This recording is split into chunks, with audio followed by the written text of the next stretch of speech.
छत्तीसगढ़ को चावल का कटोरा कहा जाता है, लेकिन मैं तो सोचता हूँ ये चावल का भी कटोरा है और ये कबीर पंथियों का भी कटोरा है।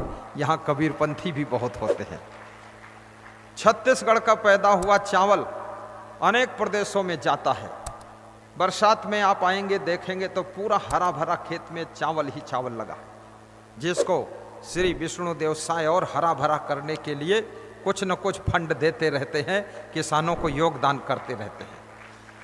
यहाँ का जो मंत्रिमंडल है वो कोई साधारण नहीं है, एक से एक धार्मिक लोग इसमें हैं। ब्रजमोहन अग्रवाल जी हों, चाहे राजेश मूणत जी हों, चाहे अजय चंद्राकर जी हों, और चाहे कौशिक जी हों, चाहे प्रेम प्रकाश पांडे साहब हों। ज़्यादा लोगों के नाम मालूम नहीं है, लेकिन जिनके मालूम है उनको बोल देता हूँ। और भक्तों में भी भक्ति करने वालों की संख्या यहाँ पर बहुत है। हर पंथ के लोग मिलजुल करके रहते हैं, वाद विवाद नहीं करते हैं, बल्कि आपस में संवाद रखते हैं और एक दूसरे का ध्यान रखते हैं। कोई एक मैं देखता हूँ किसी भी क्षेत्र में जाता हूँ, वहाँ गायत्री को मानने वाले भी लोग हमारे सत्संग में आते हैं, राम को मानने वाले, कृष्ण को मानने वाले वो भी आते हैं। गुरु घासीदास की परंपरा यहाँ पर बहुत है। गुरु घासीदास कोई साधारण संत नहीं थे, जिनकी महिमा आप सब लोग जानते हैं। उनको भी मैं नमन वंदन करता हूँ। सतनामी समाज का उद्धार करने का काम जो गुरु घासीदास ने किया है, उनके चरणों में मेरा सादर प्रणाम है, साहेब बंदगी है। गुरु घासीदास के भक्तों ने ही ये आश्रम बनाया है। बड़ी मजे की बात है, उन्होंने ही आश्रम की भूमि दिया है। और गहिरा गुरु, आदिवासियों के गुरु, वो भी बहुत महान है। उनके मूल आश्रम अंबिकापुर में भी मैं जा चुका हूँ, रात्रि विश्राम कर चुका हूँ। और ये छत्तीसगढ़ प्रदेश की धरती, यहाँ पर जो एक बार साधु आ जाता है वो यहीं का हो जाता है। मैं तो केवल यहाँ भ्रमण करने पहली बार आया।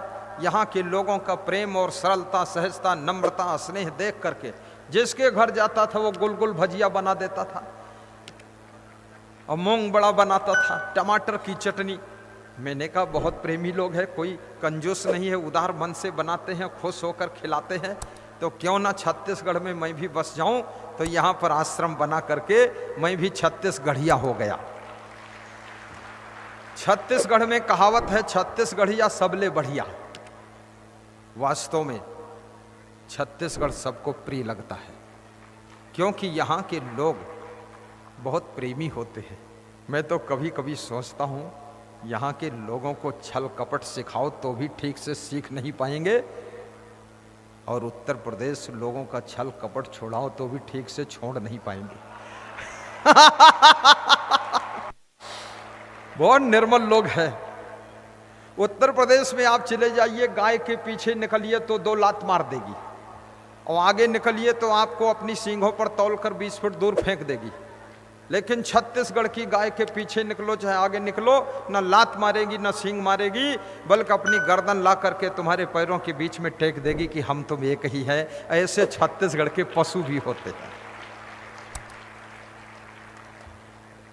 मैं सबको धन्यवाद देता हूँ। यहाँ के नेताओं में भी संस्कार बहुत अच्छे हैं। उनके संस्कारों को देख करके मैं खुश हो जाता हूँ। सब धार्मिकता से कूट कूट कर भरा हुआ उनका हृदय है। हमारे यहाँ गौ सेवा आयोग के अध्यक्ष विश्वेश्वर जी आते हैं, बड़ी नम्रता, गायों की सेवा तो कर ही रहे हैं। श्री विष्णु देव जी ने उनको गायों की सेवा सौंपा है, सबको अलग अलग सौंपा है। और हम लोगों को गौशाला हमारा बनाने का कोई मन नहीं था। कोई भगत 2 गाय छोड़ गया, बूढ़ी गाय। संतों ने हमको फोन किया कि 2 गाय कोई छोड़ गया है, तो हमने कहा कोई बात नहीं, रख लो, जब छोड़ गया तो हम पकड़ लेंगे। फिर 1 महीने बाद फोन आया 10-12 गाय लोग छोड़ गए। तो हमने कहा क्या मामला है, ये गौशाला बन गया क्या?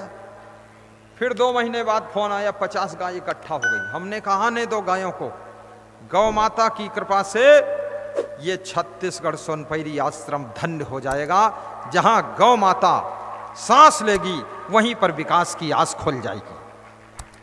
आज 200-250 गौ माता आश्रम में रहती है। आश्रम के संचालक देवकर दास को मैं धन्यवाद देता हूं। कम उम्र में गजब की मेहनत किया है। मुझसे कह रहे थे कि मैं इसमें दौड़ते दौड़ते काला हो गया, तो मैंने कहा मैं आऊँगा तुझे गोरा कर दूंगा। तो आज सवेरे जब मिले 5 मिनट के लिए, हमने कहा तुम भ्रम है, काले नहीं हुए हो, तुम पहले से ज्यादा गोरे हो। तो उसको भरोसा हो गया, मुस्कराया और शीशा में जाकर मुंह देखा कि हाँ ठीक है। बहुत मेहनत किया, जब से उनको यहाँ संचालक बनाया गया काफी उन्नति किया है। नेपाल बॉर्डर आश्रम के संचालक प्रवीण दास भी आए हैं, वही भी इसमें जुटे हुए हैं। उनका लंबाई चौड़ाई सब बराबर है, आप देख लीजिए। वो मुख्यमंत्री रमन सिंह के भी बहुत प्रिय थे। वो कह रहे थे ये छोटे बाबा को देखकर डर लगता है, ये ले ही जाता है आश्रम को। और हमारे राजस्थान आश्रम के भी संत आए हैं, लखनऊ आश्रम के भी संत आए हैं, पूरी टोली आई हुई है, सब अपनी अपनी ड्यूटियां संभाल रहे हैं। इस संत मंडली को मैं आशीर्वाद देता हूं। और छत्तीसगढ़ के अनेक जिलों से लोग पधारे हुए हैं, मध्य प्रदेश से भी हमारे भक्त श्री कमल पटेल साहब और बेल सिंह भोरिया साहब, पूर्व विधायक, खड़े क्यों नहीं होते हो, और आगर के विधायक श्री लालजी राम जी, उनको भी हम धन्यवाद देते हैं। पन्ना लाल जी टीकमगढ़ के महान भक्त को आशीर्वाद देता हूं। किसका किसका नाम लूं, किसका किसका ना लूं, और जिसका ना लूं तो समझ लो डायरेक्ट आशीर्वाद आ गया है, और जिसका ले लिया हूं उसका थोड़ा 1 घंटे बाद पहुंचेगा आशीर्वाद। कोई घबराना नहीं। भक्तों में भी बहुत से भक्त धमतरी से आए हुए हैं। आपस में एकता बनाइए, जाति पाति के नाम पर, मत मजहब के नाम पर, पंथ संप्रदाय के नाम पर आपस में टूटिए मत, क्योंकि जो आपस में टूटते हैं वही कूटे जाते हैं। जो आज टूट जाते हैं कल वो कूट जाते हैं। बांग्लादेश में आप देख रहे हैं, दीपचंद्र नाम का व्यक्ति जो कि दलित समाज का था, हिंदू उसको प्रेम करते थे, सब बचाना चाहते थे, लेकिन विधर्मियों ने उसको जिंदा जला दिया, मार डाला, और लाश को भी कूटा पीटा खूब। इसलिए याद रखना, अगर एक नहीं बनोगे तो सुरक्षित नहीं रहोगे। आप चाहे जितना मानो मैं ब्राह्मण हूँ, क्षत्रिय हूँ, वैश्य हूँ, शूद्र हूँ, ये हूँ, वो हूँ, क्या हूँ, जो हूँ सो हूँ, आखिरी में गेहूं की तरह पिस जाओगे। इसलिए मानिए कि हम सब एक हैं, आपस में बट करके मत रहिए, सट करके रहिए, प्रेम से रहिए। होटल में जब आदमी भोजन करने के लिए जाता है, टोटल खा लेता है, न जाति की बात, न पाति की बात, न मत मजहब की बात करता है। कौन बनाया है, कौन खिला रहा है, कैसा भोजन, सब खा लेते हैं। दारू जब लोग पीते हैं, दारू किसने बनाया है, कौन पिला रहा है, कौन बेच रहा है, सब पी लेते हैं, ले लेते जिसको पीना होता है। लेकिन घर में आकर के फिर वही बात, गांव में आकर वही बात। इसलिए सब फालतू बात करना बंद कर दो। हम सब आपस में जुड़ कर रहेंगे, इसका एक नारा लगाइए, हम हिंदू सब भाई भाई हैं, भाई भाई हैं। मुसलमान कहते हैं कि जर्रे जर्रे में खुदा है, हिंदू कहता है कि कण कण में राम है। मैं इस बात को मानता हूं, कण कण में राम है तो कण कण में राम है, तो क्या मुर्गी में राम नहीं है? मुर्गी में भी बहुत बड़ा राम है। अंडा तो कण से बड़ा है, उसमें भी राम है। तो अगर कण कण में राम मानोगे तो आपको शाकाहारी बन जाना चाहिए।